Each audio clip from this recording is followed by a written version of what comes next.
Hello, good morning everyone. While waiting for the others, I need your help.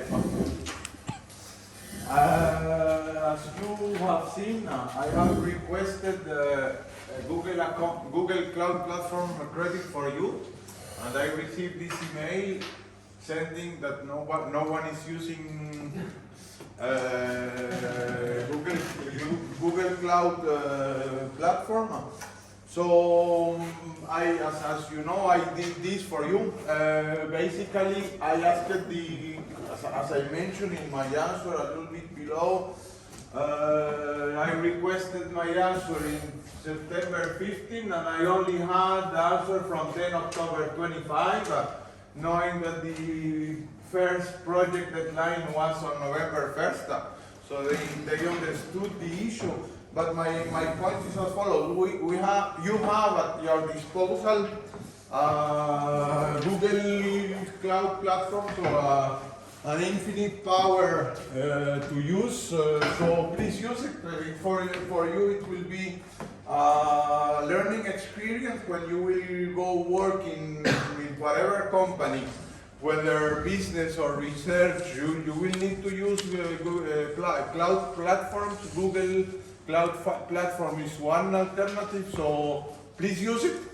You will not if no one uses it, you will jeopardize the next year generation of students because they will not be, Google will complain since they didn't, this year nothing happened. So you have this at your disposal. Please use it for whatever project, or it's up to you to use it to learn.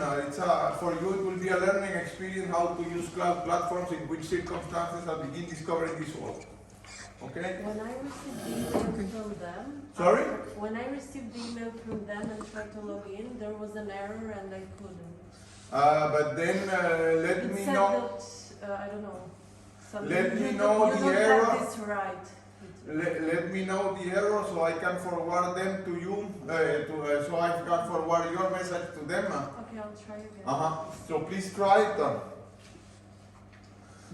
So now we will finish the part on indexing that we started last week, and then we will start the exercises. So last week we saw bitmap indexes. Now we are going to see join indexes. As you know, the traditional problem, not the expensive operator in relational algebra is indexes. is joined, and therefore, especially this is especially the case in data warehouses. Why? Because you have your fact table, which is huge by definition. It has terabytes of information in it, and therefore you need to join this table with all dimensions. And one possibility to speed up these joins are the join indexes. So typically when you have, imagine you have a table R and an attribute A, suppose country of customers. So when you are having, give me all the customers living in Belgium, you will obtain the rows in one sense, the rows if you build an index, you will obtain the rows in this table having, or the row identifiers having this value in that table. The join indices is almost the same, but you are not taking the values in the same table, but the values in another table. And this is typically the case when we do that for the fact table. And of course, as you know, the fact table has many dimensions, typically 20 at least dimensions, if not 50. Therefore, you can build, depending on your workload, depending on your queries, you will need to have many join indexes for many dimensions. So let's see an example. Suppose that you have the sales. This is the problematic table. You have terabytes of information in this table, and you have products. When you do the join, basically you are mixing one sale of one product here with all the information for the product. And then you can verify whether the product is, for example, in food or non-food category. So the idea of the join index is that you will have for the value that you are indexing here in the fact table, you will have for each of these values the pointers or the row identifiers for these facts that have this value of this particular category. So somehow you are saying I'm using continuously or filtering continuous the sales fact with respect to the category of products. Therefore, I already pre-compute this join. And because of that, when I ask, give me the sales of food or non-food, all this join is immediately accessible. Why is it important, and why a join index is targeted toward data warehouses and not operational databases? What makes the essential difference that this is a data? Of course, you can use it in whatever database, but it has been designed for data warehouses. Andres asked me, sorry, before. Yes. I think it's because in the old SAP database, you have to be inserting data very frequently. And every time you do that, you have to reconstruct the index. And that will be very expensive to do every time. In the data warehouse, the data changes as well, but not as often, I guess. yes, the intuition is that you have another idea. I was just going to say that maybe it's because we want more to see aggregated things. For example, you would want to query per category, and that would be useful to have an index on the category. That's both are true. What I say, what is the essential characteristics of this sales table that makes join indexes interesting in this context? As you mentioned, I elaborate on your answer.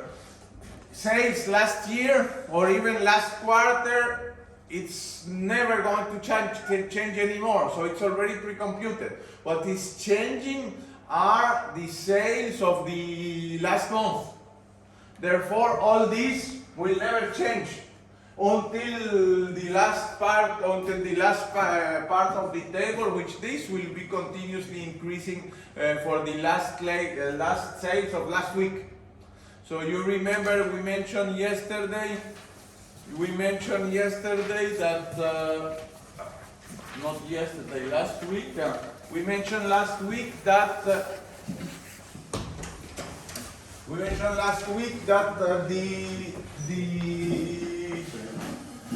that entrance, I forgot what I was going to say. Yes, the partitioning. The partitioning. You remember what we said the last week about partitioning? What is partitioning?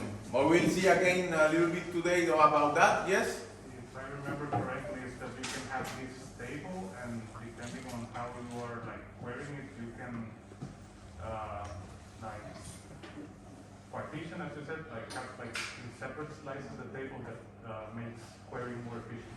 So the idea is as follows. You have this terabyte of data. Typically this terabyte of data, you don't put it in a single machine. You put it on a cluster. And you split, I don't know, depending on how many nodes, by year.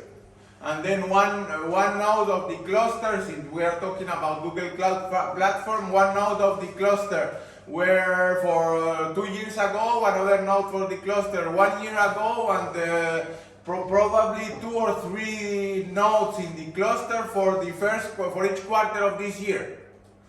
Only the quarter of this year will change. So you have your big table, you build your join indexes for all these slices of the information. This will never change. What is changing is only the last the index for the last quarter or the last semester or the last month. So only this will be indexing. So you build that once and for all, and it's already there, and it will never change. And as you know, as we explained this from the SQL level, this is a single table. And it is the database system that knows where these pieces of this table are located in which server. So your SQL query, you say create index sales. And then of course each piece, that will be an index for each piece in which partition 1, partition 2, partition 3, and partition for the last quarter. Then you will have only to reveal this index, and all these indexes are already there. Once you create it, it will never change. So this is an essential characteristic that is different between operational databases and data warehouses. Is that this piece of the table is always more or less stable, yes? So would you typically not see this approach used in an operational database, and why? Depending, because for example, if every time, as Andres say, building an index is an expensive operation. You need to typically throw away the index and reconstruct it. And typically, when you know the difference between batch or bulk loads or bulk updates versus single updates. Can Philippe, maybe you can explain in simple words? Yeah. So as the words say, simple updates, you basically just add rows, and bulk, you get a large amount of data that you push to the database. And how indexing relates to bulk or single updates? It'd just be part of the build process, like part of the load would be creating your index, and once it's loaded, like you just said, it's static. And what about an existing index, and then you have to put a single row update or a bulk update? How does this bulks kind of insert the mixes with indexing? In general, or just this? Sorry? In general, indexing or just joining it? In general indexing, thank you for your question. How does updates interact with an existing indexes? or existing multiple indexes. How does this work? How do you need to optimize this into your scripts? Yes? My guess, I don't know the answer, but it's that if you do multiple single updates, it's going to always modify one of the index, and when you do a load, it's going to take all the changes and do it at once, so it's more efficient. Indeed, the problem is like this. You have, let me try to get the first slide of this here. Suppose you have an index, whatever index. If you are doing line by line, you are continuously updating this, and then probably this number of, as I told you last time, there is a fixed number, this is a fixed size, let's see 64K of a page, and then you will have this node half filled. Depending, and then you allocate a lot more, and then little by little you are inserting values here and there. As soon as one of these pages is filled, you need to split it in two, but then you need to rearrange all the nodes, and then if you add here something, then you need to propagate this up into the tree. So it's a continuous rebuilding of this tree, when you are doing update by update. How does this work especially in data warehouse? You throw your index, you stop the table for as this little time. You do all the updates, and then you create the complete index again. You get the idea. So going back to data warehouse, so when you are doing the index here, you are probably you need this. These are three tables, three traditional tables with their own index in three different servers. Only here you need to throw away this index and build only the index for here. You get the idea. Independently of data warehouses, so partitioning is also helping to do the index. In this case, this is more efficient because you are only modifying the last partition of this update. If you partition by time, for example, this is a traditional way to partition a table by time, horizontal partitioning of time, to help you build all these things, all the indexing. Get the idea? So then if we had a business reason that we had lots of queries that were happening on an operational database, it sounds like it would be possible to use this if you put in some kind of rules to say build big containers ahead of time for your bidding and sorting. But every time, if you don't build it right, like the problem happens as soon as my page is too big, or as soon as my bin is too big, and then it has to rebuild the whole thing. And so it's the rebuild aspect that's the costly one, not so much the individual updates. No, it's the update that you need to continuously updating this data structure, which is suppose that you have 1,000 updates that you need to put into your table. You need to do 1,000 operations on the index. Okay. So it will be continuously changing, adding one level more. The problem is the balance. You know what is the difference between balanced and unbalanced trees? Balance will have the same number of rows in each bin. Number of levels. So here is a balanced tree because all the why is it important to have a balanced tree in an indexing? The problem is that basically you need to have the same length from the root to every node. If the tree is very unbalanced, then one row will have 2 disk access, another one will have 100 access. Therefore, the idea of the B tree system, this is why it is called B, because it is balanced. Therefore, each update needs to balance the tree, and this balancing it is expensive. So it is much more, instead of doing 1,000 updates and then rebalancing the tree potentially each, because by chance you will have all the new values going here. And then you need to continuously updating every time, doing a modification of the tree up to the root. Therefore, this is why it is much sooner, often it is less expensive to just throw away the index, do all the insertions that it is fast, and then build the index which is faster than do 1,000 modifications one at a time. You get the idea?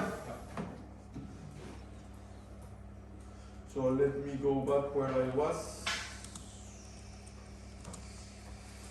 So here we have already pre-computed the pointers to all the sales lines that are referring to a non-food or a food or any other value of the category. So this is the idea. You can do also the other way around. Here in the previous case we added an index on sales given an index, given a value in another table. So a fact versus a dimension. We can do also the dimension versus factor. We can do several indexes here, not only for category of as we have seen, but also country of the customer. So you, depending of the filters that you are using on your queries, you can index this fact table with the category of products, with the cities or the countries of customers. So you index as many filters that you are using in your queries. Yes? I'm sorry, I'm having difficulties understanding how having an index in the category will help with the join. I can see it helps with the aggregation, but if I want for like all the details, does it filter before joining? I have something like this. We will see this example. Suppose that you have here two indexes. All are, forget this for the moment, this is a combination. For non-food, you have a pointer for all the sales for non-food. You have also a pointer for all the sales of users, of process. Then when you are having this and this, you don't need to go to the terabytes of data into the fact table because you have already filtered this and this. But if you didn't have the where clause, then the index wouldn't be used. Okay. I mean, yes, this is the case. This is because you need to identify again. SQL Server and analysis services try to catch how many of these kinds of filters you have for the last 3 months in your log file, and then he will suggest maybe you can put an index on that, a join index on that attribute.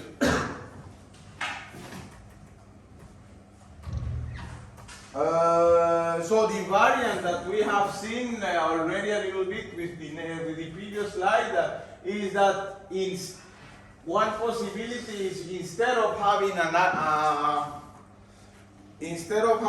additional table, so you need to first go here in this table, have this here, and then go to the other table. That means to this access. You can have a single access here because you know, of course, you are somehow having this information in the same table. So you will reduce one disk access every time you access this index. So you are repeating, of course. Suppose that here, let me see. Food.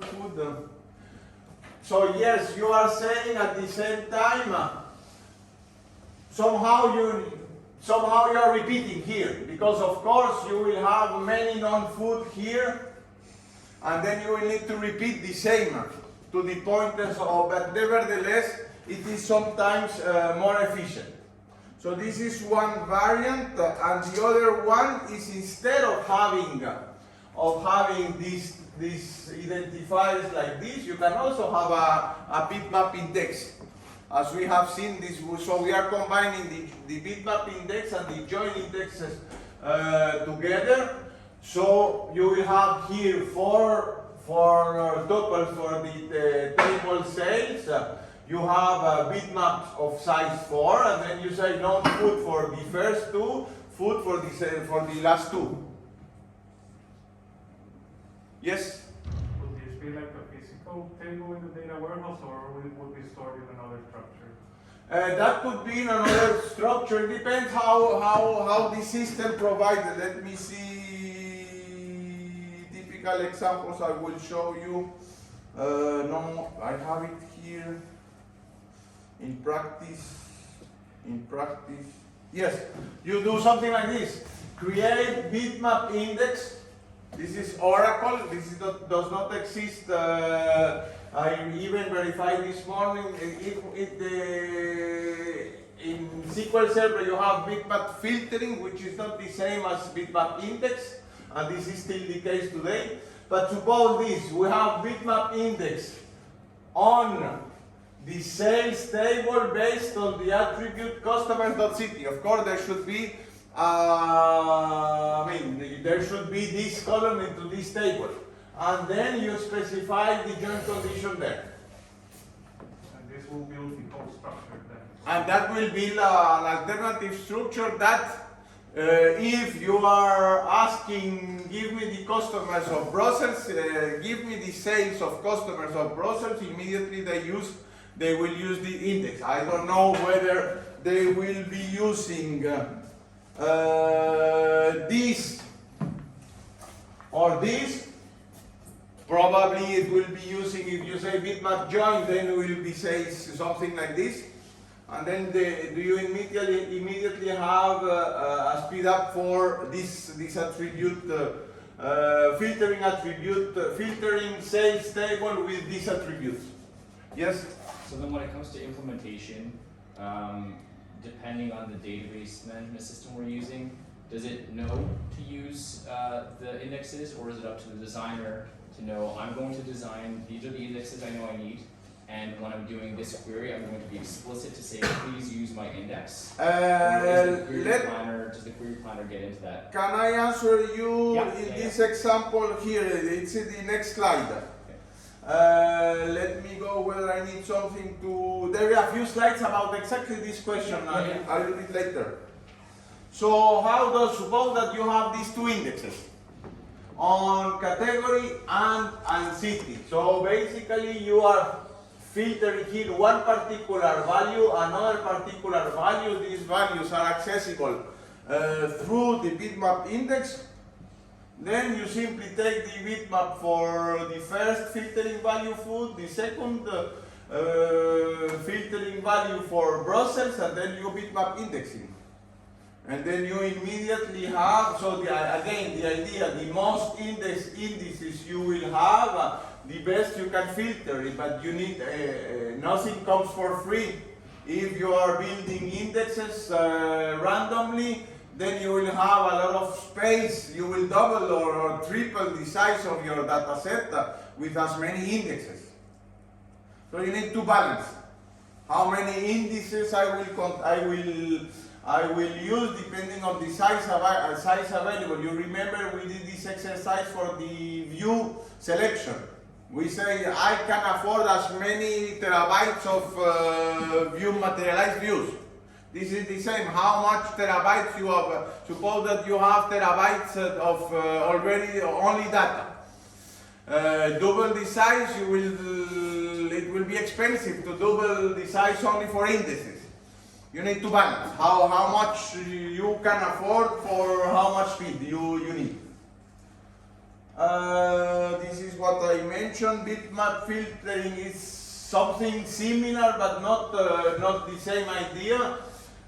Basically, it constructs the bitmap on the fly, meaning that we have seen that when we saw bitmap filtering, basically produce. I put it here. Bitmap filtering. This was the example in SQL Server. You have an index on one particular attribute. Instead of doing this with intersection rows, intersection list of row IDs, they put the bitmap on the fly. And out of that, what is the advantages of this with respect to traditional bitmap indices? First, very clear advantages. Less space usage Yes, why it is less space? because we're not creating another data structure for the bitmap. Indeed, but which is the size of these row IDs? With respect to the original size of the bitmaps in a traditional bitmap index. You remember, when you use a bitmap index, you are using as many bits as there are terabytes in the fact table. How many queries will obtain all the rows in the fact table? Probably no one. So basically, by this idea, you get only a very small percentage of the rows ID that will potentially contribute to the answer, and this will be much more less bit than the needed for indexing the full table, the full sales table with a bitmap. You get the difference between the size here of this bitmap and the size of the bitmap for a full sales table, for a full fact table? Yes or no? No, I think I need some visuals. Suppose that you have 1 million rows here. Your bitmaps will be 1 million bits. Suppose that you can give me the same for customers in Brussels having this age and living in that part of Brussels and asking this product. Typically, your query will filter a very small percentage of the fact table.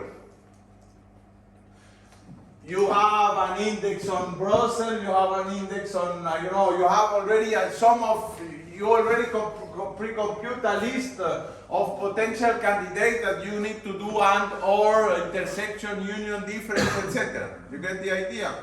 And then you will only have, out of these 50 or 5% of all possible rows that will be part of your answer. Then, instead of having 1 million rows, you will have, 1,000 rows from which you need to compute the answer with and, or, yes, not, etc. So in this case, it's better to have the list of row IDs instead of the bitmap? No, in that case, this bitmap, it will be 1,000 bytes instead of 1 million bytes.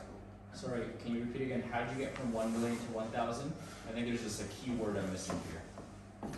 A traditional bitmap will be having one bitmap per number of rows. Yes. Suppose that are in your query like this. Select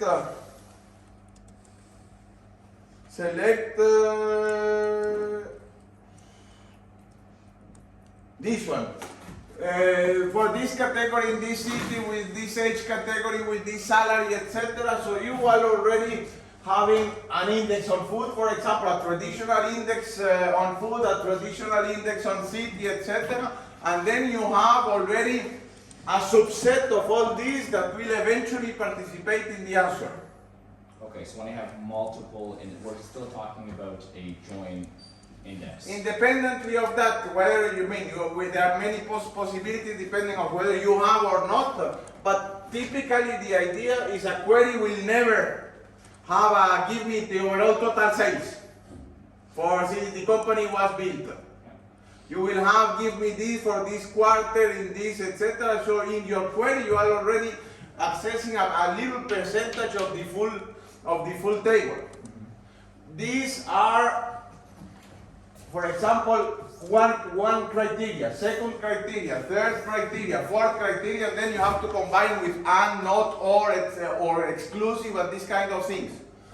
But you will be manipulating this small percentage of the row IDs instead of bitmap for the manipulating 1 million bits bitmap. Yes? But I don't understand. how can you know in advance which lines, which rows do you need to index? Which So- are the- Suppose that you don't have index. Even if you don't have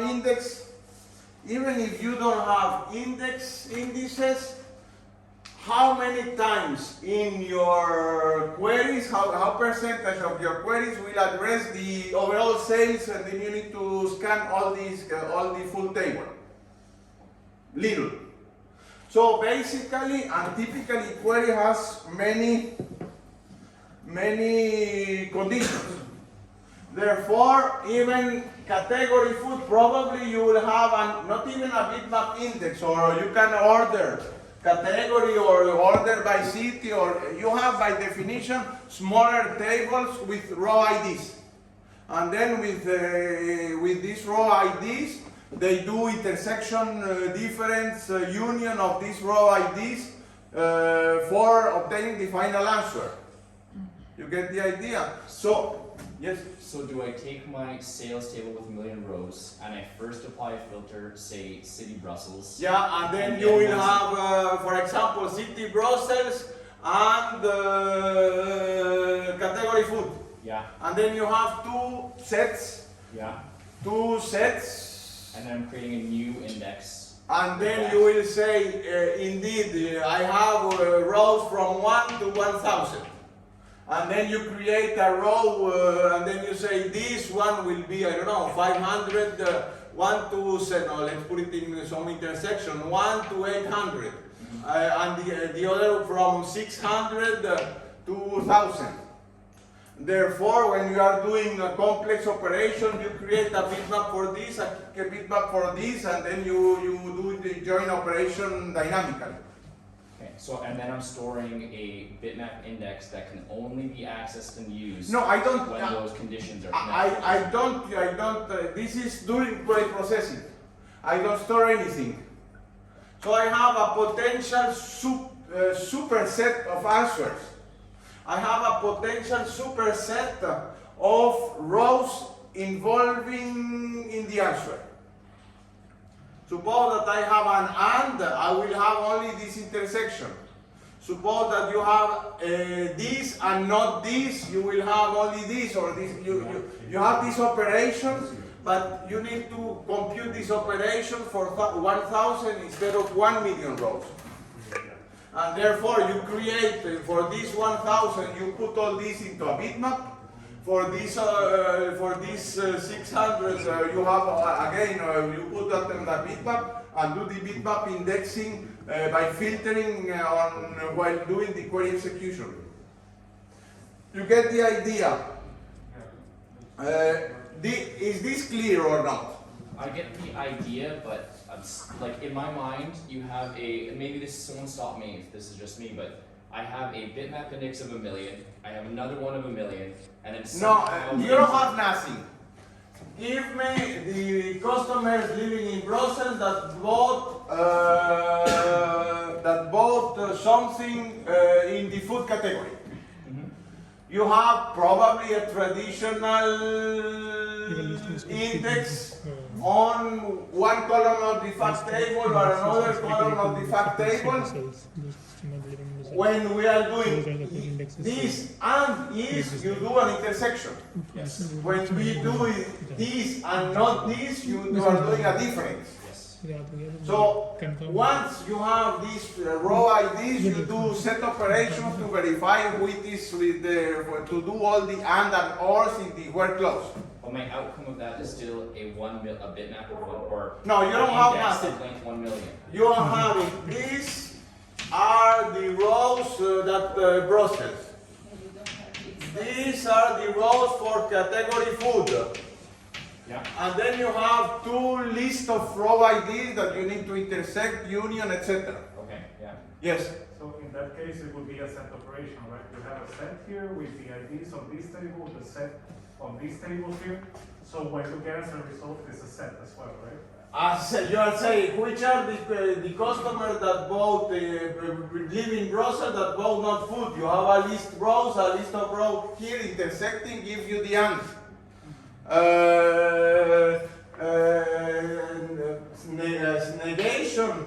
Brussels that do not never vote non-food, it will be a difference. So these are internal operations that they are doing when you are doing your query execution. And typically this is done by intersecting or manipulating or union or doing a set operations of raw IDs. So there's nothing new here. There is nothing new. Okay, yeah.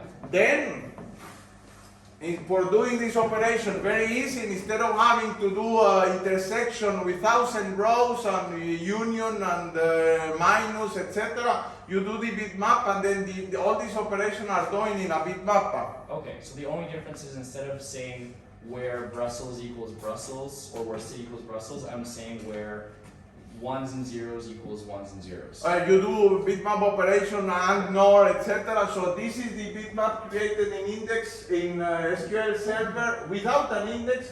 Every time they need to manipulate row IDs. Yes. So when we do the bitmap, do we omit the intersection between the list of row IDs? Because it doesn't seem logical first to make like we have both indexes if we know where the IDs are, but then we intersect them and then we make a bitmap. No, there is no bitmap. I mean, So there's no third bitmap that's created here, is there? the idea is that we don't have bitmaps. We imagine you have CTE. You have a CTE table 1 with a SQL query, a table 2 with a SQL query, and finally a select. So you have already pieces of information. Give me the customers of Brussels, give me the customers of non-food, etc. So you have in each of individual subqueries, you have already filtered some.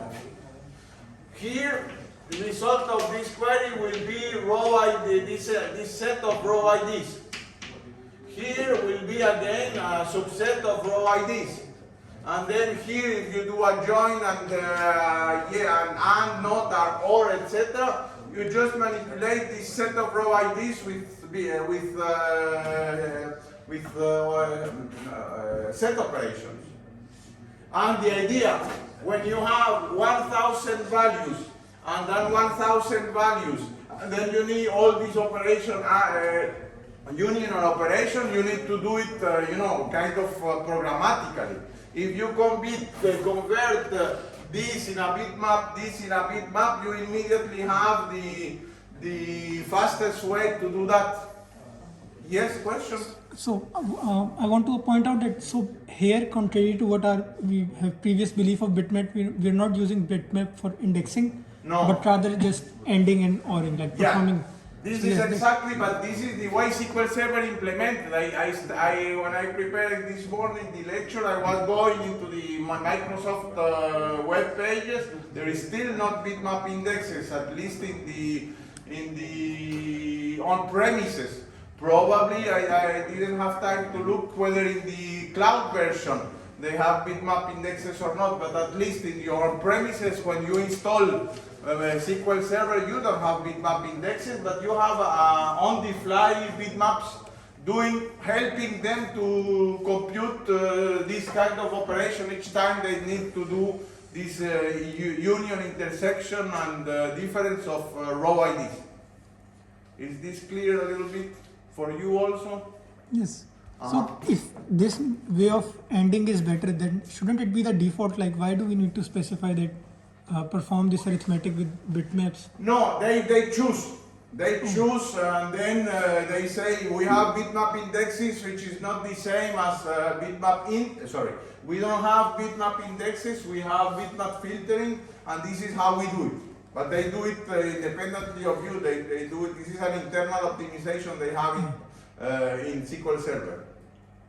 I guess from our standpoint, what's really important is to identify, okay, we have this set of queries, all these set of queries have in common that we are going to use these columns in the word clause, so we have to specify an index for this. Right? Let me go then directly to the second question that both you and Adam asked. So let's see a practical way to address all these things.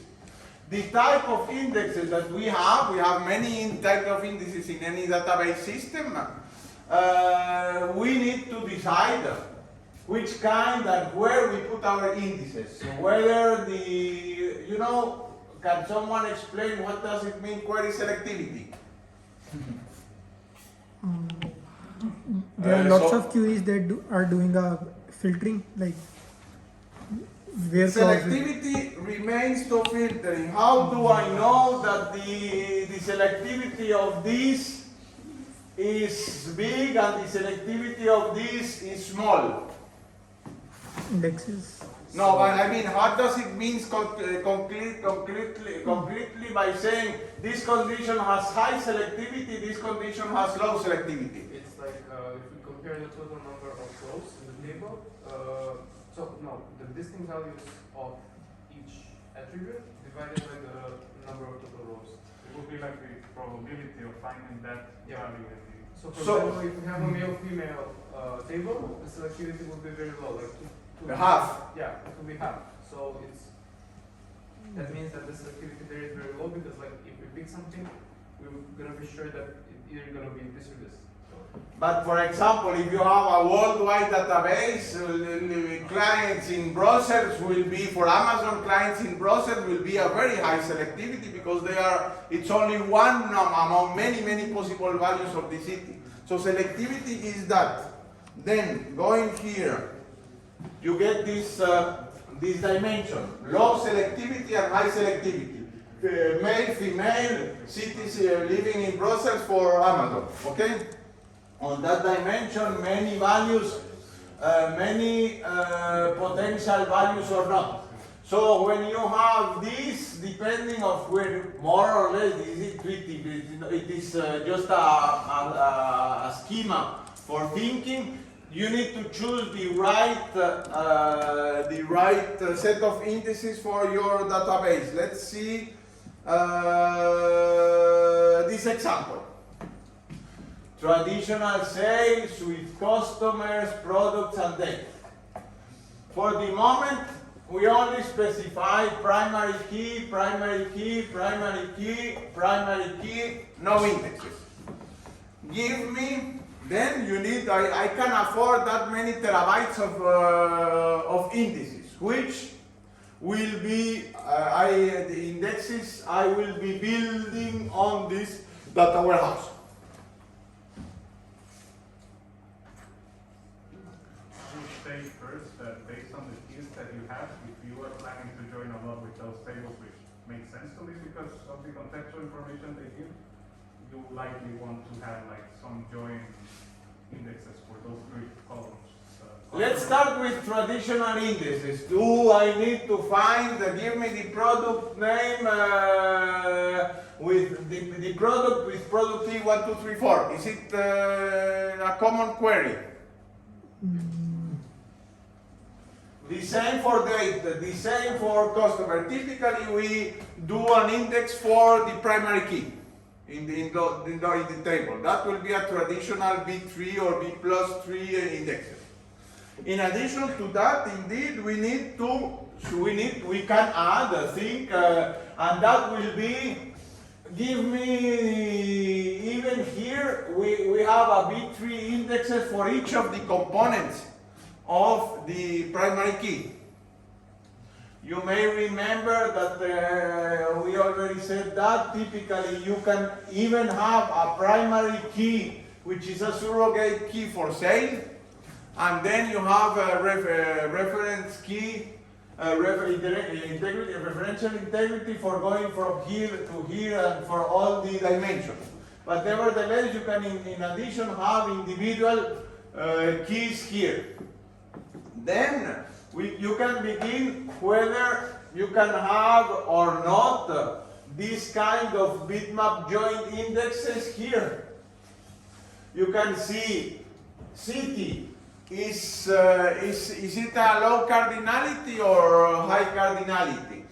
Probably we can even have select with a bitmap. There will be not many customers with respect to the size of this will be a small table. We can afford to do a bitmap for city. How often are we doing filtering the sales by brand? Probably often here in this case. So I decide to do a bitmap join indexes because often I am doing filtering of sale by brand. I decided here that customer sale by customer again. I'm using this very often, and then I can decide to have a bitmap join also on that attribute. So you get the idea. Depending of the query load of the more frequent query, you need to define your indices. And then how does it work? For example, when you have this kind of queries, suppose that you have all these indexes. Let's what time is it? Or maybe we can have a small break, and then my question would be, give me alternative execution plans for this query. You have all these indices, and then you are mimicking the query optimizer.